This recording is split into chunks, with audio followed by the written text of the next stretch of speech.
Good evening, ladies and gentlemen, and welcome once again to NOLA Theater Talk. My name is Alan Smason, and we broadcast on Mondays and Fridays to the NOLA Theater Folk Facebook group, the theatercriticism.com Facebook page, not the theatercriticism.com page, but the theatercriticism.com Facebook page, and also to my own YouTube channel. You can look it up either by my name or by Music Lovers 169. That's the name for the original group that we had that we used to broadcast videos to. And I will tell you that tonight is a very, very interesting gathering. We have an entire cast. This may be the first time we've had an entire cast on. But again, we have an entire cast from BB's Stage Door Canteen in their upcoming production of Freedom. And before we get started, I wanted to kind of give everybody a little bit of background on what this particular show is about. This is going to be the third iteration of this show. It first started off with a writer by the name of David Seelig and Joyce Pulitzer. And then later on, after David fell ill, Kitty Greenberg actually had picked up the baton, if you will, and started to try to write this piece as well. And eventually she fell ill. And then the person who is actually the director on the show and became the writer who finalized the work with Joyce Pulitzer, Shawn Patterson, is our guest tonight. We're going to bring Shawn into the room. But Shawn, if I'm correct, that's the way it worked out, right? That it's pretty close. It's pretty close. So was David involved when you came in, or was no? David had passed before I became involved, but Kitty was very much alive and active in the process when I joined. Right, but she did pass away, and she did. Yeah, and you did fine. Now, let me ask you a question: how finished was the product when she did pass away? It's kind of weird sometimes to talk about a play in terms of right. It's being finished, because it really isn't finished until it's on the stage, and so I was originally brought into the project as an actor. Francine Siegel was directing a reading of it. It was just a very intimate reading at Joyce's home. There was just an opportunity for them to sort of hear the piece. And I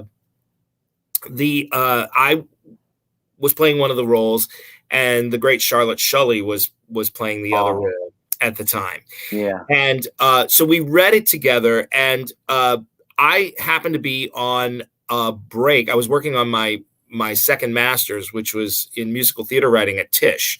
And because I was so active in a writing program and was very used to not only receiving criticism, but in giving criticism in very constructive ways, there were things that I could offer to Joyce and Kitty that were very encouraging about the piece that they had.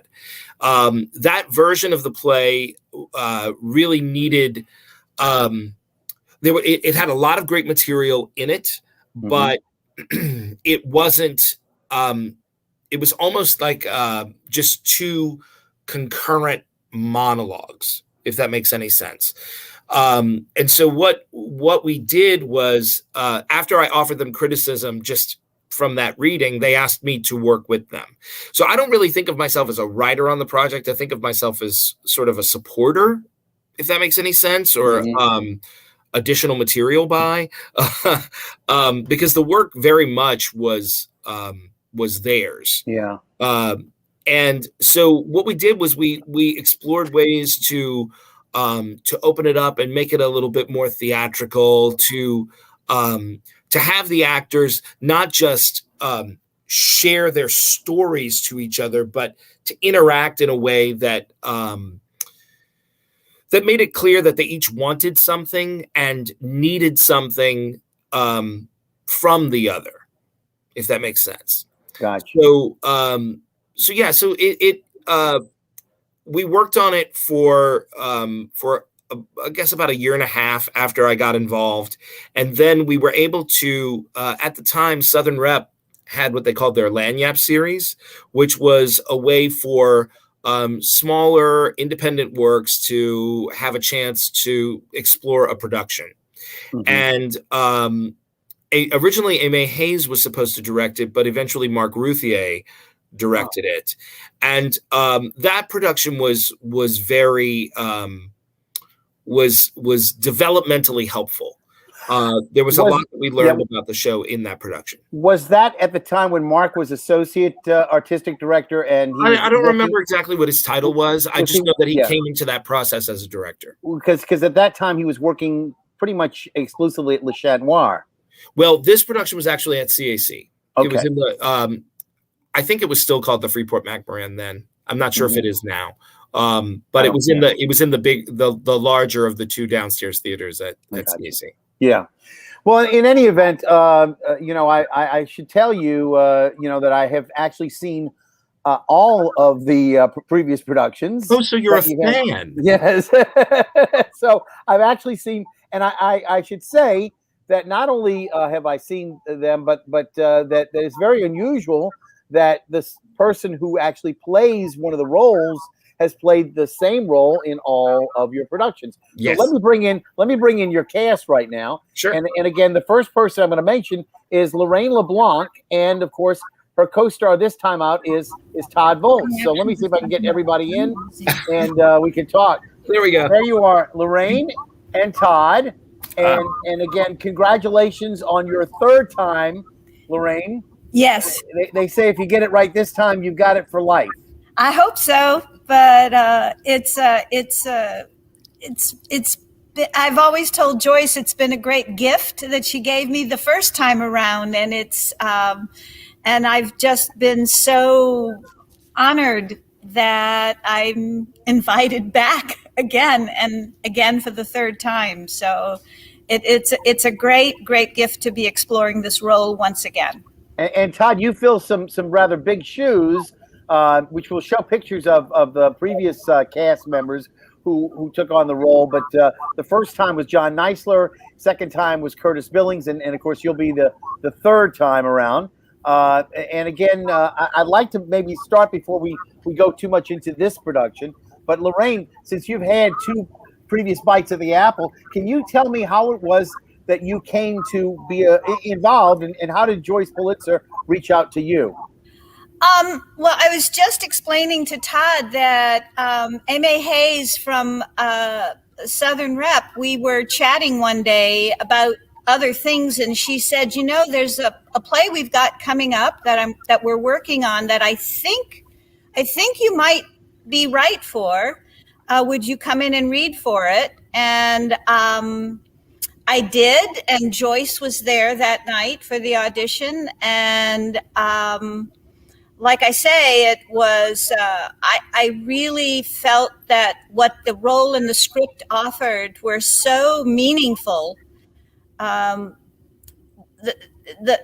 two roles actually were so meaningful, and there was so much there to explore that when they offered me the role, I was a very happy camper. And I think Joyce has been very supportive of my involvement with it from the very beginning. Now, of course, Joyce had been very successful with the piece she had done prior to that with three other ladies called Cherry's Jubilee, which we were very fortunate to be able to have a reading of last year, right? Not too long after the pandemic set in. We got a cast of ladies to come in and reprise those roles, which had not been seen in almost 20 years. It was a while, and we had some of the original cast members who were part of that, and I was so pleased to be able to do that. But had you known Joyce before you actually got involved with Aimee or not? No, I hadn't. So it was so getting to know Joyce also over the years has been pretty wonderful.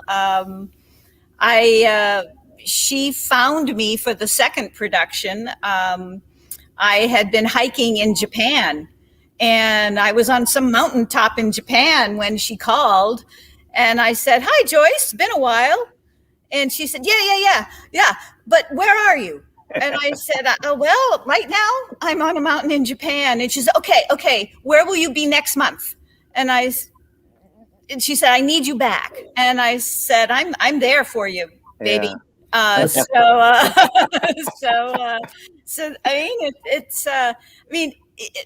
you seldom, I mean, I've seldom had the opportunity to explore a role over so many iterations and with so many talented directors and actors.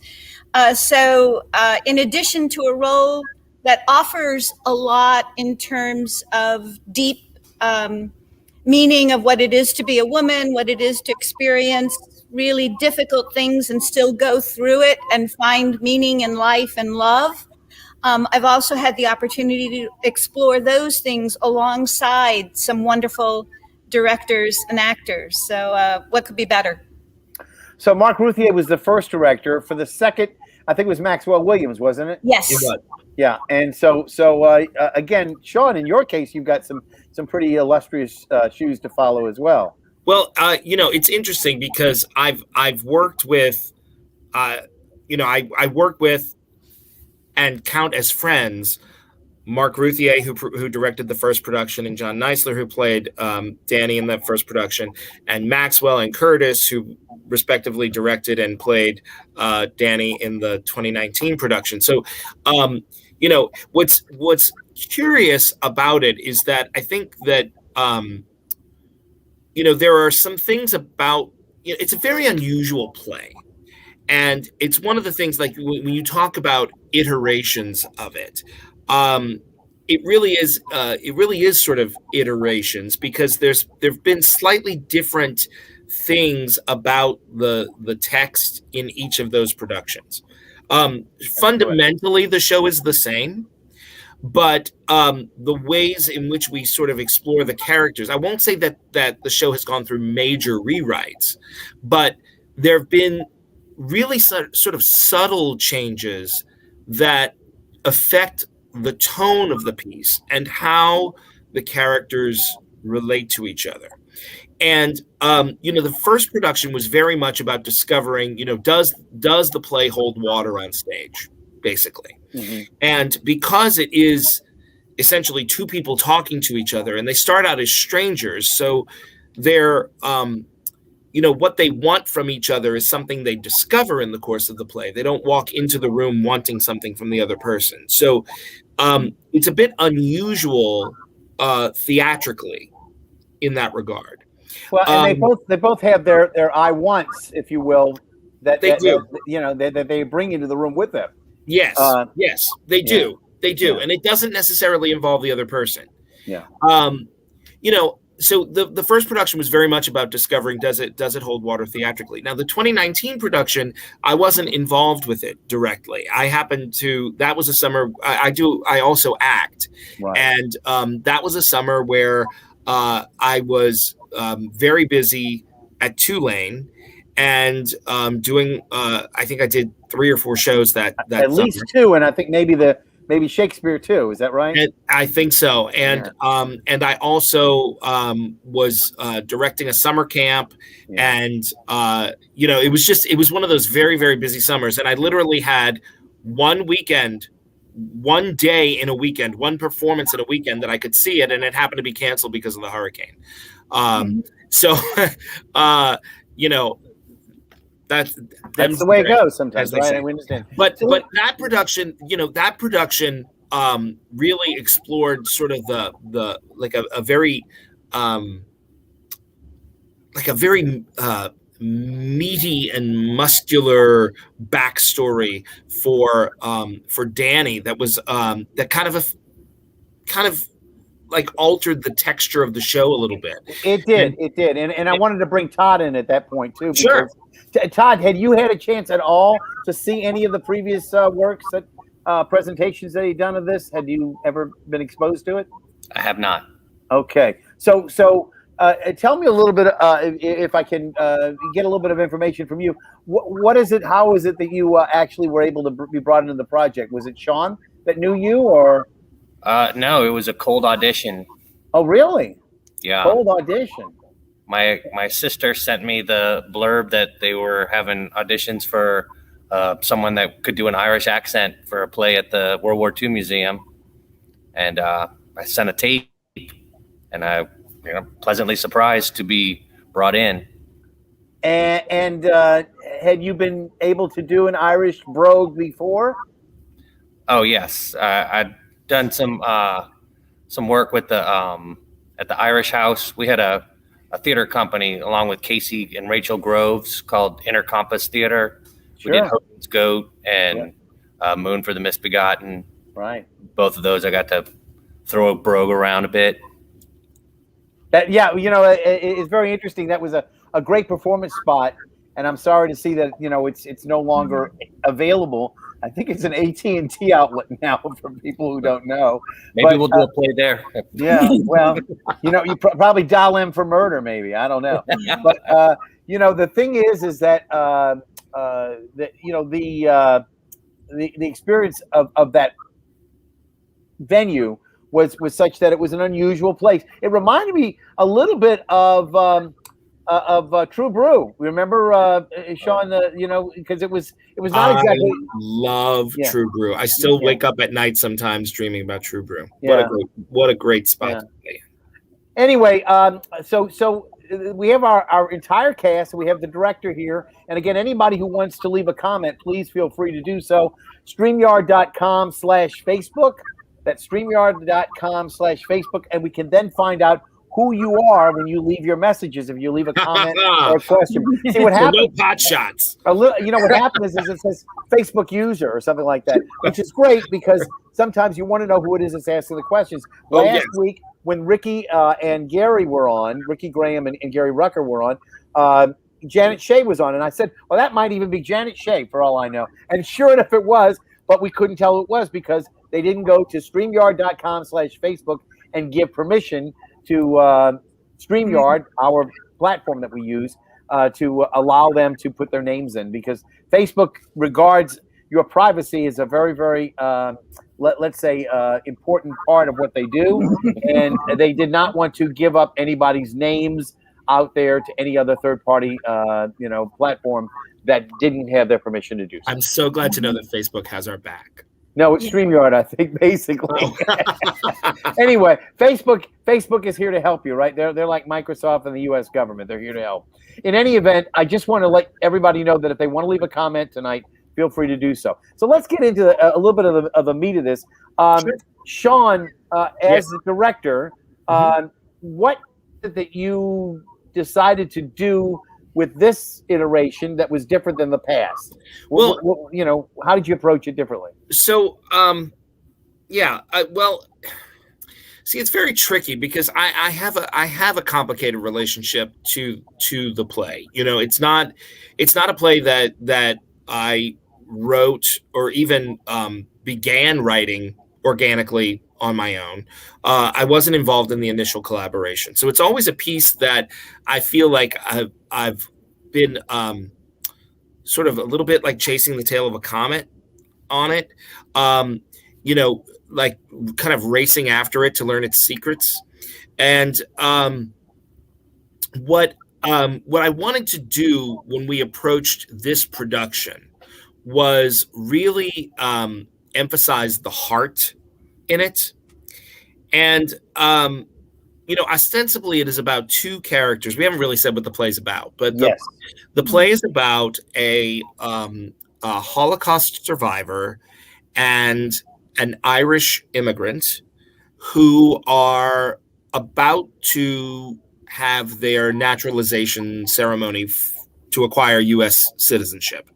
Essentially about to take the oath, if you will, correct, their allegiance. Correct. And they've come sort of, they've each come to the room where they're going to take the oath early in order to, they each have something that they're kind of working through.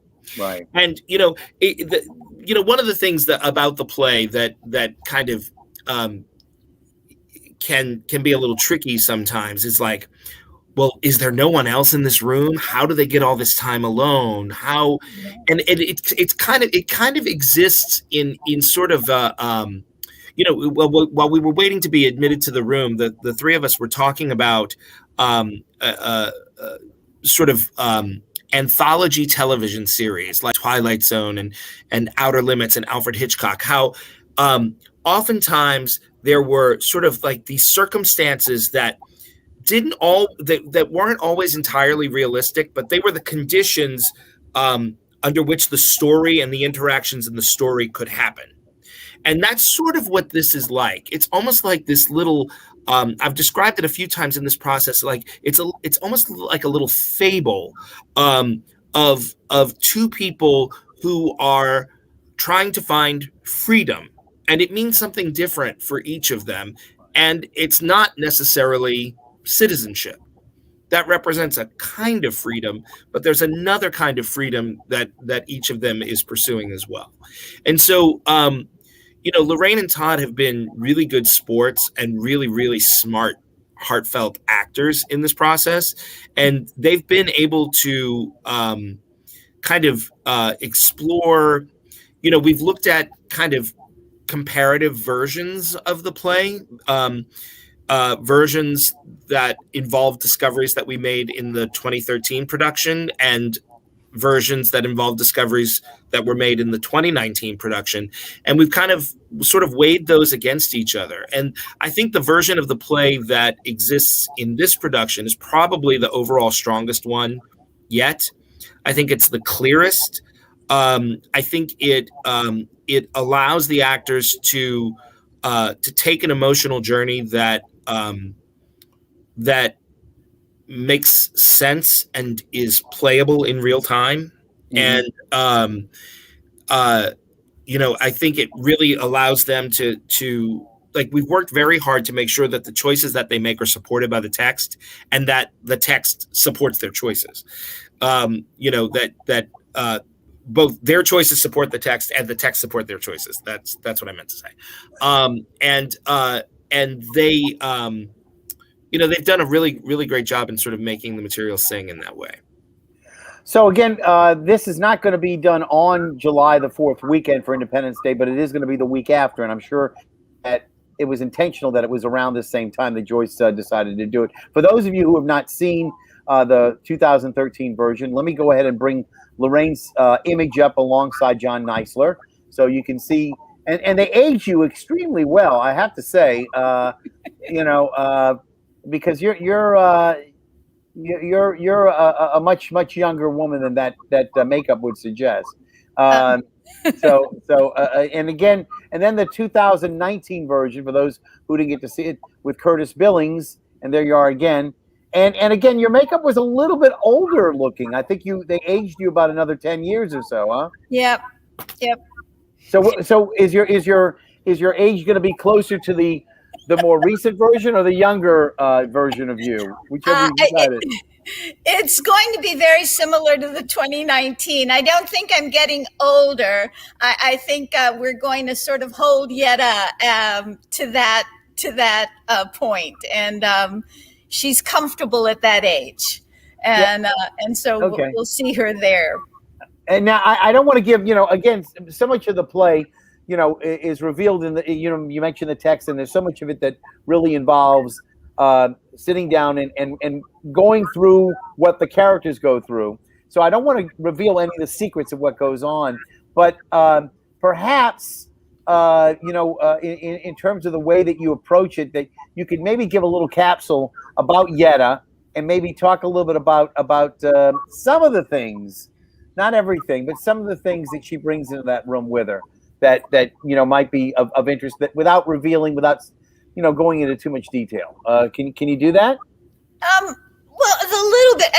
As we've said, she is a Polish Jewish Holocaust survivor who is now up in years and living in the United States. And on this day that she is taking her oath of citizenship, there are things about her past that she has, for various reasons, chosen not to dwell on. Right. I mean, she has not forgotten them. They're part of who she is, but they have been difficult, as they are for many Holocaust survivors. And coming into this room, she has an opportunity and a space to think about them a bit. And I think for her, things that have been difficult to talk about and think about in her past suddenly become easier to confront when she's with a stranger who she feels comfortable enough with, that she can open that box and look inside it and see what those things have meant to her. And so, not all the memories are bad memories. Some of them are lovely memories. And that's another part of Yetta that I really have enjoyed, in that you get to hear a little bit about what was wonderful in her younger days and what has been wonderful as she has found love and a family moving forward. So being with this stranger in this safe, kind of neutral space allows her that opportunity for exploration and allows her to come to some new understandings about her life as it is today. So so that doesn't give away the sort of No. And I'm gonna take it a little bit further.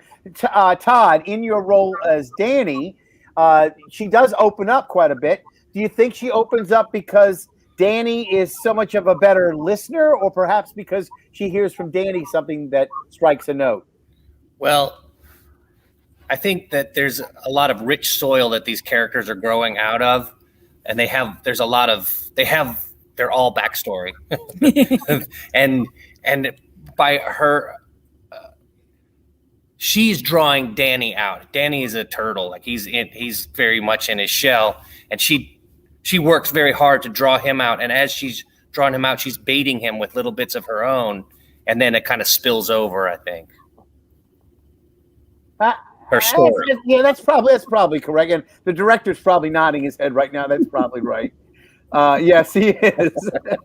And again, for those of you just joining us, we're talking about Freedom, which is written by, and again, I'll get it right now, Joyce Pulitzer, Kitty Greenberg, with additional dialogue. David Seelig. And then additional dialogue by you, Shawn Patterson, or what? How will we also add you? Or my alias? No. I actually, I have always sort of campaigned. I've lobbied for a sort of an additional dialogue by, or additional material by credit.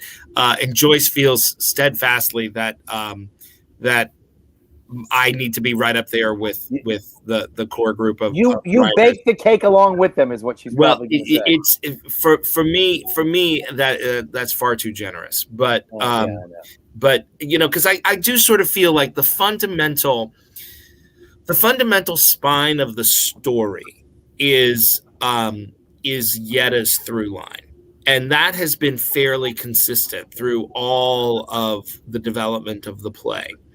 And I think that one of the reasons that it has been so important and has sort of stayed throughout is because it's based in a lot of truth and a lot of fact. And Danny's story is a little more ephemeral, I guess. Danny's story has changed more. Now, over the years, there have been things about Danny's story that have sort of settled into place and have become part of the character's background. But the character of Danny has sort of changed the most because of the way he functions as kind of a foil for Yetta. And I think that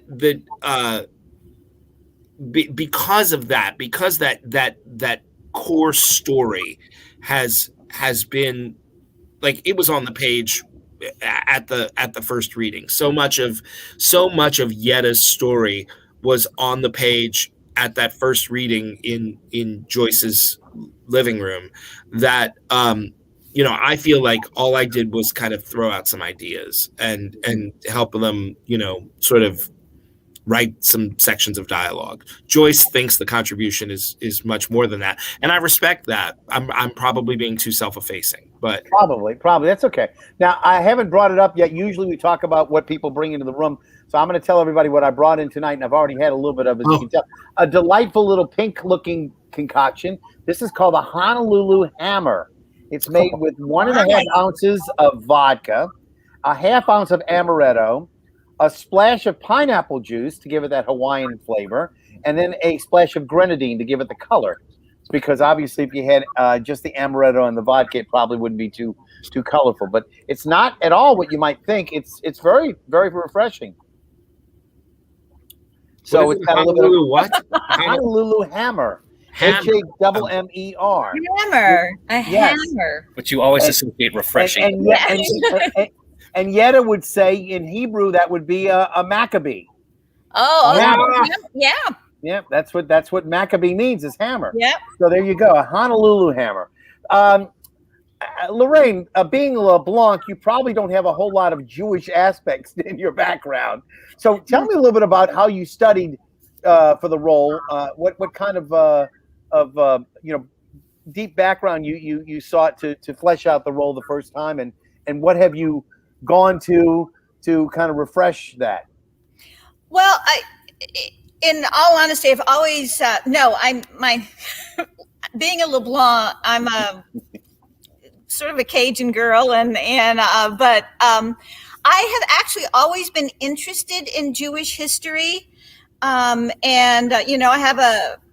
got a book about the essential Talmud on my shelf at home, and Jewish literacy, and I have always been intrigued by the long tradition of humanism and concern for the rights and dignity of human beings that are part of the Jewish tradition. And growing up in our family, my parents wanted to make sure we were aware of the atrocities of the Second World War and the aftermath. So it's always been something I've actually been interested in and studied quite a bit of. So when I was given, as I say, the gift of the role of Yetta, I was able to build on that quite a bit. And then and of course, to do some exploration, I've read quite a bit about Ravensbrück and the women who were there, and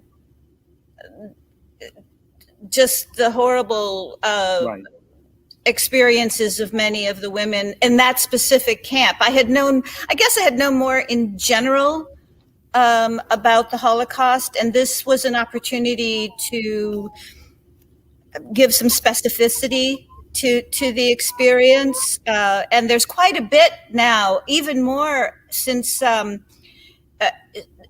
after the 2013 performances, in the few years after that, before 2019, there was more written about the Ravensbrück women, and so I was able to learn even more about them.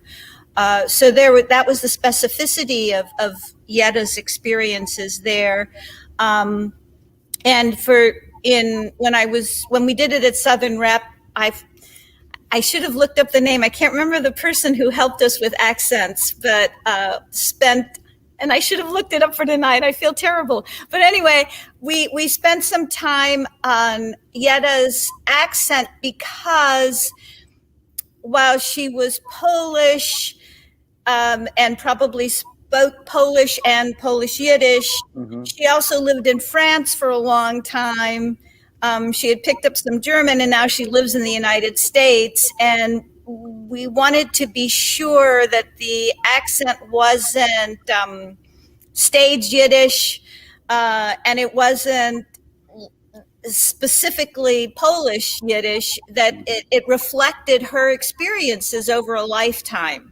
Interesting. So, and you don't think that was Francine, huh? That maybe helped you with that? Because she specialized a lot in those. Who was that? Francine Siegel, maybe? No, it wasn't her. It was a young man, a young dark-haired man. A young man. I will try. I apologize, okay. And if he's watching tonight, I'm so sorry. I don't remember. But okay. It was in 2013.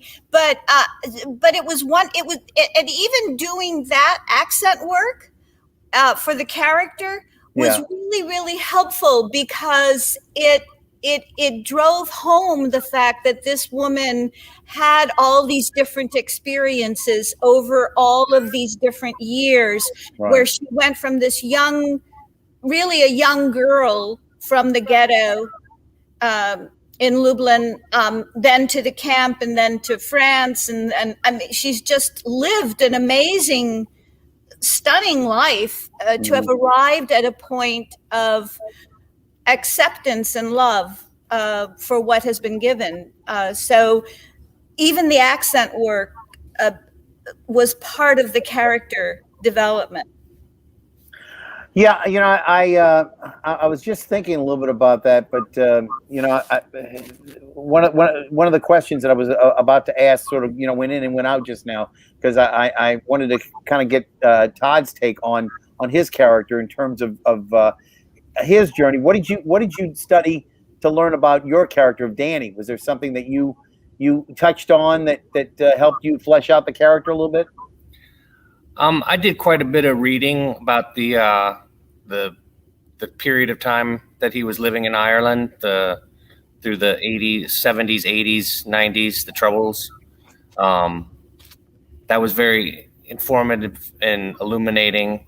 I had also I finished my college years at doing a program at Trinity through Loyola, and after the program was over, I kind of traveled around Ireland and went and talked to people and asked them about, because that was 97, so it was right at the height of all of the end of the Troubles, and so I talked to a lot of the Irish people and got a very firsthand look at and conversations with them about what it meant and how they felt about it, and so that's something I brought with me. It coincided with Danny's story,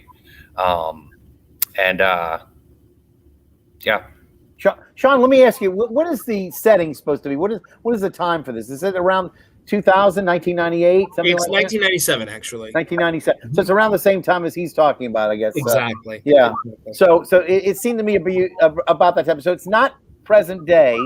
And when it was written, it was actually written a few years before the time that it actually took place too. So the other thing that as a LeBlanc, you might be interested in knowing, there were a number of prisoners of war who were German, who were brought into Terrebonne Parish, into the area near Homa, and also I believe that there were a number of people in Algiers.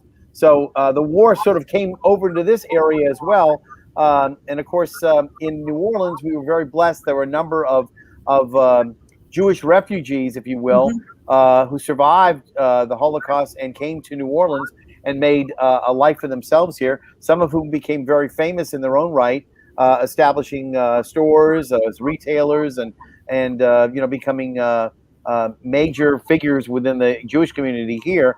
A good example of that is Anne Levy, of course, who was just honored at the National World War II Museum with a American Spirit award of some sort. It wasn't an American Spirit award because those were given out to all the big people like Henry Kissinger and Doris, the presidential, was it Doris Kearns, the lady who wrote about Lincoln, etc. But they had several people who were local that also were I would say acknowledged as being a part of the museum. And of course, Anne teaches Holocaust history to a lot of the kids who come to the museum and goes out to schools and things of that sort. So that's really kind of important. But it's yeah. Go ahead. Well, Alan, I just wanted to say that although a lot of my work in the city has been in New Orleans centric shows, particularly with my dear friend Ricky Graham. This play is not set in New Orleans, even though it's written by New Orleans natives and is being directed by a New Orleans native and starring two New Orleans natives. It is Manhattan, right? It's technically set in Manhattan. Yes. Mm-hmm. Yeah. So which is great. I mean, but I just didn't want it.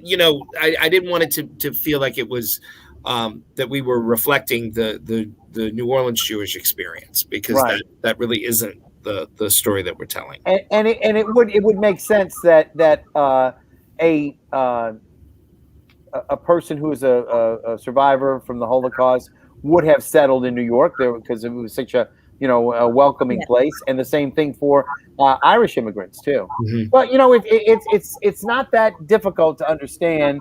People coming to a foreign shore and coming to a new country and embracing it for what it offers them, and that's why the title of freedom is an appeal to a lot of people and means a lot of different things, as you maybe said earlier, in terms of what it has to say in the play.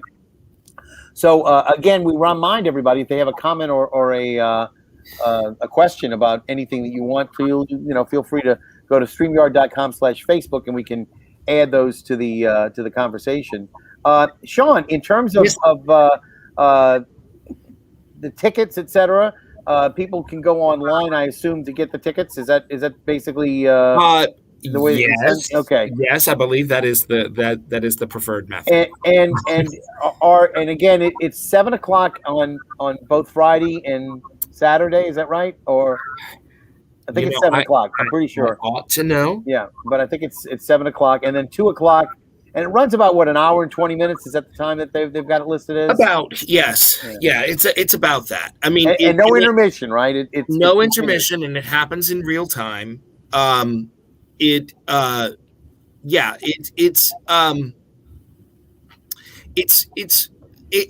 unusual. I think it's an unusual theatrical experience. It's almost like being a fly on the wall for a very personal and intimate interaction between these two people who learn. I guess they learn as much about the other person's life as they ultimately learn about themselves. I think that's true. Yeah. And it's it really is an intimate little play, and I mean, intimate carries a connotation that it might romantically intimate, but that's not at all what I mean. Right? No, I understand. Well, you've got a woman who's of age, older, a much younger man, one from one country and another from another country, and both here in this country, and both embarking on a new life that they're going to be essentially, it's what I think is interesting about the play is that sometimes it is easier to share a truth with a stranger than it is with someone you know well. And I think it's because that person will hear the truth for what it is and not for how it changes you in their estimation. And so both of these characters have sort of a question that they're wrestling with, and what they discover is that in the other person there's a way that they can sort of explore a resolution to that question that they're grappling with, if that makes sense. Yeah. And so the conflict in the play is one that sort of they each discover as the play is progressing. And it's funny, it sounds like it's this very heavy, turgid piece, and it isn't that at all. It actually is surprisingly hopeful, and in fact, that is something that I said when Joyce asked me to direct this production. I told her that I really wanted to emphasize the hope and the optimism and the sort of the positive aspects. I mean, these are people who have had horrible. There have been horrible circumstances in their lives, but they are each in a positive place at the moment and moving toward greater positivity once they wrestle with whatever this question is. And it's funny, the very first, at that very first reading that Francine Siegel who, if you know Francine, she's like a force of nature, right? And Francine we read the play, and there wasn't a dry eye in the room. It was very, very emotional. And in the silence after we read it, Francine says, "Well, it needs laughs." And she was right, because the play did sort of need some humor in it, and not that doesn't necessarily mean jokes, but humor is like it's the thing that keeps us going sometimes. The being able to look at our circumstances with a sense, not a sense of humor in finding the funny things in it, but just a perspective. Yeah. And these are characters. There is a lot of humor in the play, and there is a lot of joy in the play, and both Lorraine and Todd are so delightful to watch in these roles that they make the characters people. I'm somebody, my wife laughs at me, and I've told Lorraine and Todd this, that I'm somebody, like, if I were trapped in a room with a stranger for an hour, we would either not talk at all, or it would all be absolutely surface pleasantries. Like, there would be no deep secret sharing. Like, I don't engage with people that way. I'm very introverted. I need to know somebody in order to feel comfortable that way. And both these characters, one of them is more extroverted than the other. Mm-hmm. And that character sort of is the catalyst for things to kind of get moving in their interaction. But it is, it's interesting to watch their relationship unfold. Yeah. Well, I think there's also an aspect to they're both are dealing with their past in different ways, don't you think? That one is coming to terms with it, and the other is trying to hide in a way from it. So don't spoil it. I'm not. You're getting dangerously close, my friend. Getting to the line, but not going over. I'm not going to say. But and then I'm to say which one of the characters was that way either. So anyway, you're right. You didn't. So you know what? And I know, but they don't necessarily. But I think even someone like you who has, as I said, who is a fan of this property and the people involved, I think you'll be surprised by this production. I think the texture of this production is very different from the previous two. And again, it's fundamentally the same story, but there's a different feeling to it. We've sort of emphasized some different things in the play. I'm not saying it's better. I'm saying it's different. Lorraine and Todd, tell me one of the things, Lorraine, that you're doing different that you didn't do in the other two that you can talk about. That's not going to be so revealing, but something that you did differently before, but you're doing differently this time out. Tell them about the tap dance.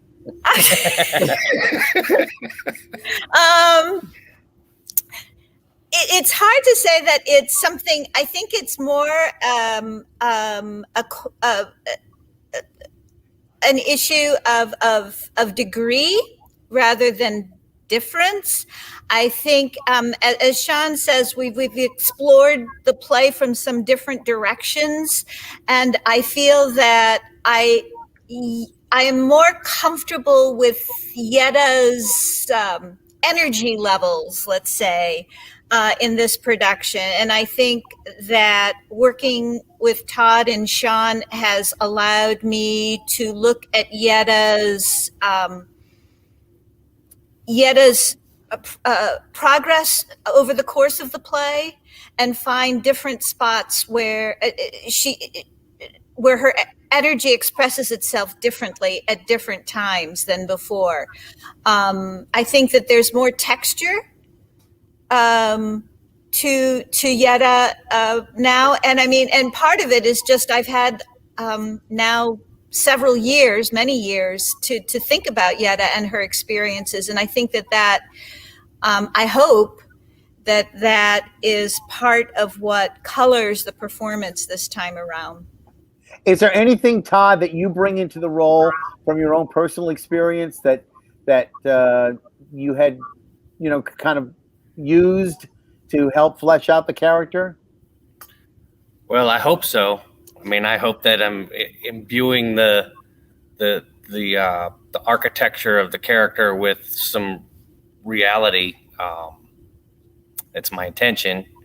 I have to say, it's great to get to dive so deeply into a character in such a safe space, working with Lorraine and Shawn, that I feel very comfortable being able to go to places that wouldn't necessarily go in a lot of the roles that I played before. All right. Well, that's fair. Shawn, in terms of anything else that we should need to cover, I mean, I keep wanting to think about these characters because they really last long after the play is over. They resonate with you as well. It's curious, isn't it? And I know that Joyce is not looking to write another play, but I kind of think about where would these characters be 10 years later? If they were to actually run into one another, or perhaps. It's funny. It's funny that you should ask that, because that's one of the reasons that I sort of have kind of settled on this idea that it's a fable. There are some elements of their interaction, like I never really thought about it before, but there are some similarities to, for example, a couple of the plays of Beckett. We've made reference to those in rehearsal, particularly Endgame and Happy Days, and then we've also talked. We've referenced No Exit a couple of times, and so there's and those are three plays that, although they deal with grim subject matter, there is a very in those plays, it's very absurd kind of humor, but there's humor as well, and the interaction of these characters sort of feels it almost defies logic, but at the same time, it's happening, and so we sort of suspend our questions about what's happening with time, and where is the rest of the world, and it's almost like everything stops for these characters to have this interaction, and it's been really interesting to explore this. It's like the world can't move forward until they resolve what they need to resolve in order to move forward. And so it's become this really it's become this really interesting exercise, because it's not entirely realistic, and I think that's something that I think that's something that's a little different in this production. I think the previous productions have been very focused on the concrete realism, excuse me, and answering questions about the characters in concrete terms. And we found ways to make connections, but we've also sort of allowed ourselves to live in some unanswered questions a little bit too. Now, I think both of y'all brought water into the room. I know I had my Honolulu. I should say, so my thing, and so I teach during the school year, and what I often do is I put 3 shots of my favorite mocha cool brew into this little guy, and I add water, and then I keep adding water to it throughout the day. I drink it black. I don't add any milk or sugar or anything. So this is still has some. A little bit left. Todd, what you got in there? I'll never tell. The director's going to be having a problem with you when he goes. Shawn, it's just water. It's water, right? We go around once. Live it up. I caught you on during your rehearsal, and you've been rehearsing this how long now? Oh, for ages. I mean, it we seems started like in 1974, I think. No, I don't know. We started June 15th, 17th, something like that. I mean, that's a long time for a 2-week run, but I know you're you're Well, you know, a lot of it persistent. has. I will tell you, the first Yeah. week we just sat around the table, and we kind of deconstructed the script. As I said, this is a script that has seen, it's been through a lot of development. And so we sat around and we looked very closely at what was working and what wasn't, what was making sense and what wasn't. Mm-hmm. What, in some cases, as basic as, is this line easy to say in the mouth? Mm-hmm. Right. And talking about why we were saying things and making those connections. So for the first week, it was just table work. We didn't even get on our feet. And then one of the things that we did in this production was completely reconfigured the playing space to create some real obstacles, physical obstacles for the actors to contend with, or to embrace. Okay. And that has been that's kind of made for some wonderful discoveries.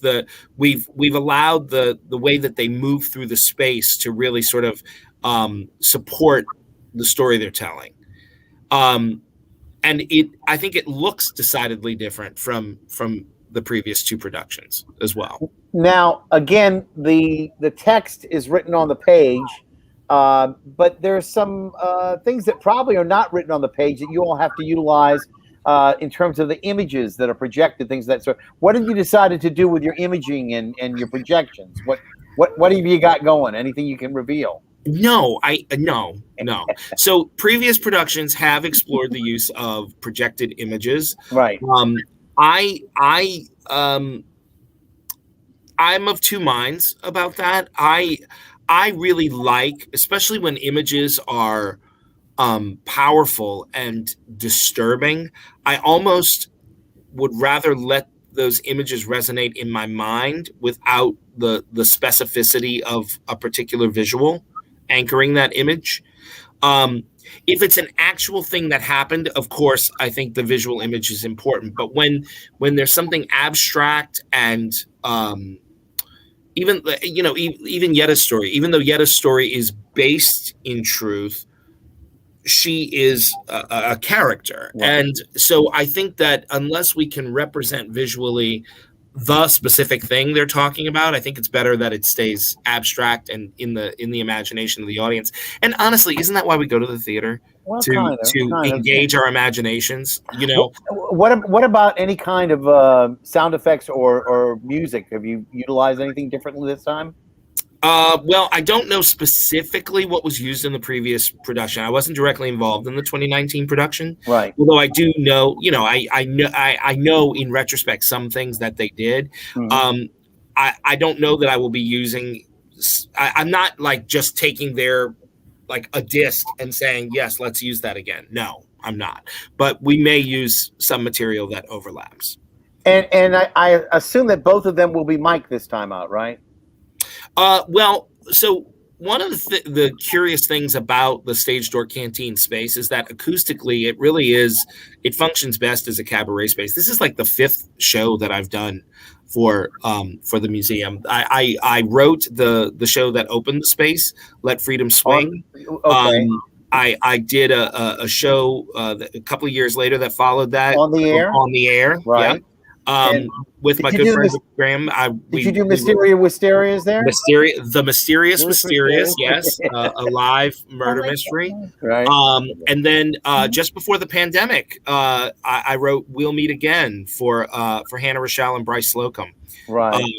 That was sort of a tribute to blonde singers of the 30s and 40s. And unfortunately, Vera Lynn has gone to that great Blue Yonder, the White Cliffs is over. Yeah. Indeed. But she had a good run though. Yes, she did.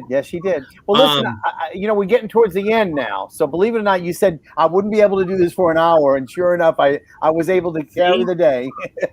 But I want to thank all of y'all for being here again. Lorraine LeBlanc and Todd Volz, the stars of Freedom, which will be on the stage at the National World War II Museum's BB Stage Door Canteen, starting up next week on the 9th of July. I will hopefully be there to celebrate with you. And again, it plays Friday, Saturday, Sunday, and then it starts again the following week. So those of you out there who are looking forward to checking this out, please go to the National World War II. That's number2.org, and you can go to BB Stage Door Canteen and get your tickets. Again, thank you, Shawn Patterson, for being with us as well as Lorraine LeBlanc and Todd Volz. And again, we're all talking about freedom. I'm going to ask you all to stick around just for a little bit while I say goodnight to everybody. Sure. And again, this has been the latest iteration, like they had 3 of freedom. This is our iteration on Mondays and Fridays of NOLA Theater Talk. My name is Alan Smason. We broadcast to the NOLA Theater Folk Facebook group, the theatercriticism.com Facebook page, and our own Music Lovers 169 YouTube channel. You can look it up by my name as well. And thank you all for being here, and I will see you at the theater.